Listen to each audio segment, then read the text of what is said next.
Hello everybody, this is Anthony Bianca and I'm coming to you tonight with a video presentation for week 2 in University of Phoenix class COM 218. This is creating a secure password. We're basically going to go over a few different things with creating a secure password. Now, creating a secure password is not as difficult as people think, but you would be surprised how many people do not create secure passwords, and they leave themselves wide open to anything and everything that could come along.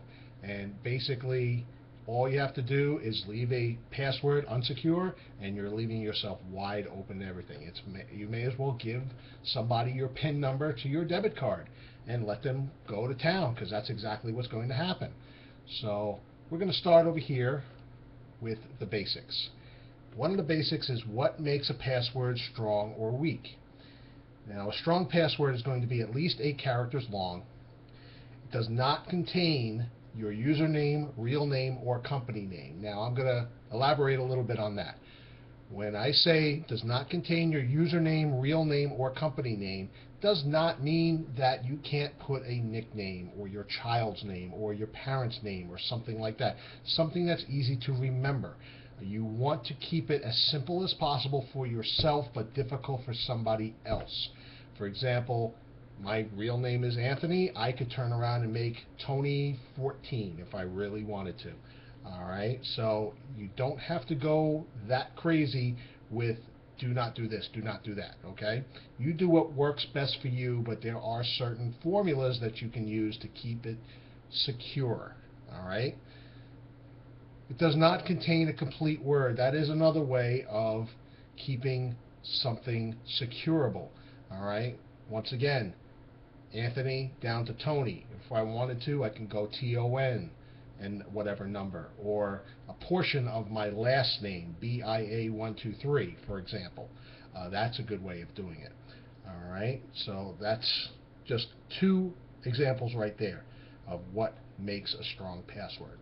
Another one is it is significantly different from previous passwords. What that means is you don't want to use the same password over and over and over and over again. You want to keep it different each time you use it. Just because it's easy for you, it can be easy for somebody else to pick up on it. All they have to do is like look over your shoulder at work. Another thing with that is don't use the same password on multiple formats. In other words, if you use the same password on your email as you do on your bank account, that leaves it wide open if somebody either looks over your shoulder and tries to guess your password. They get your password and they're going to be wide open to your bank account, they're going to be open to your email, they're going to be open to your browser's security, anything that you have sharing the same password. I myself have several different passwords. It can be hard to remember all those passwords, but it allows it to be more secured. Alright, another thing is contains characters from each of the following 4 categories. Now this is important, okay? This is what a secure password really contains.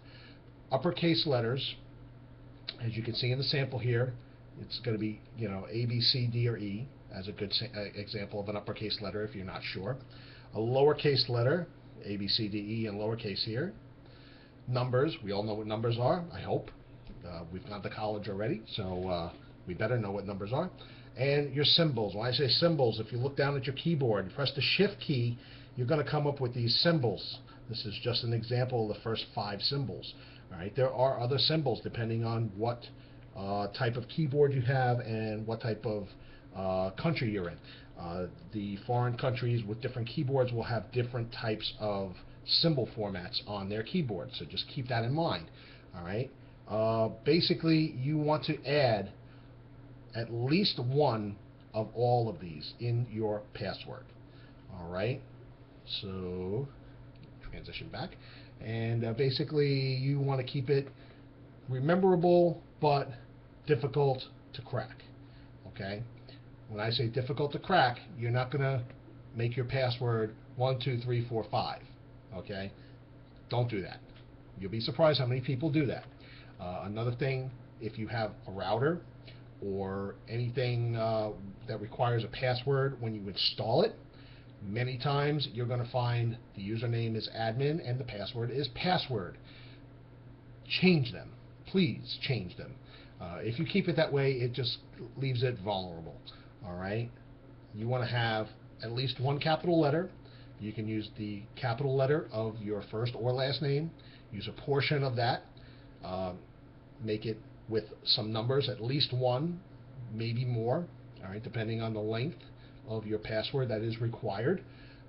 You want to use a lowercase letter or multiple lowercase letters, and you want to use a symbol. Now, an example of that would be capital T, lowercase o, lowercase n, 1, 5, 7, and the @ symbol, which would be shift 2. All right, that would be a secure password. It contains everything that it would need to be secure. All right, so thank you very much. If you have any other questions, please feel free to reach out to me. Once again, my name is Anthony Bianca, and these are the references. Thank you.